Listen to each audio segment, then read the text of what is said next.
I think two things caused the war in Ukraine.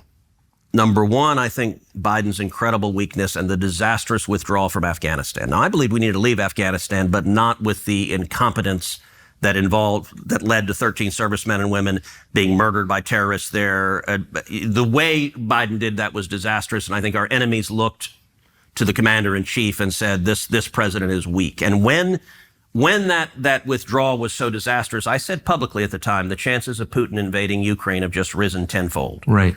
But secondly, and this is critically, and it was a major cause of our enemies all said, hey, this president is weak. And so it invited, and by the way, look, I despise war, and I think weakness and isolationism produces war because it invites aggression from our bad guys. The best way you avoid war is being strong enough that your enemies don't want to mess with you.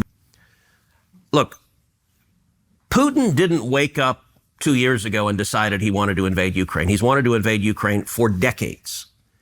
Putin has referred to the collapse of the Soviet Union as, quote, the greatest geopolitical disaster of the 20th century.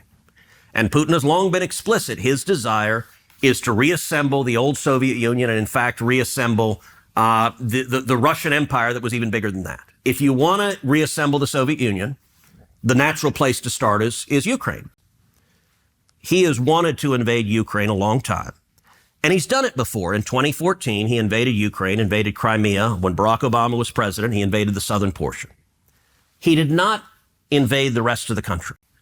And the reason is the principal source of revenue for Russia is oil and gas, and the natural gas pipelines run right through the country of Ukraine.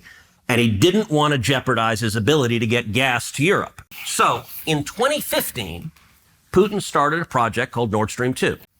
2015, Putin began building Nord Stream 2. Nord Stream 2 is an undersea pipeline that runs from Russia to Germany. The entire purpose of Nord Stream 2 is when it was completed and turned on, it would let Russia circumvent Ukraine and get its gas straight to Europe. In 2019, Nord Stream 2 was almost complete. And the conventional wisdom in Washington was, this is terrible, but there's nothing we can do about it. I didn't believe that. So I drafted sanctions legislation that was targeted to stop the pipeline.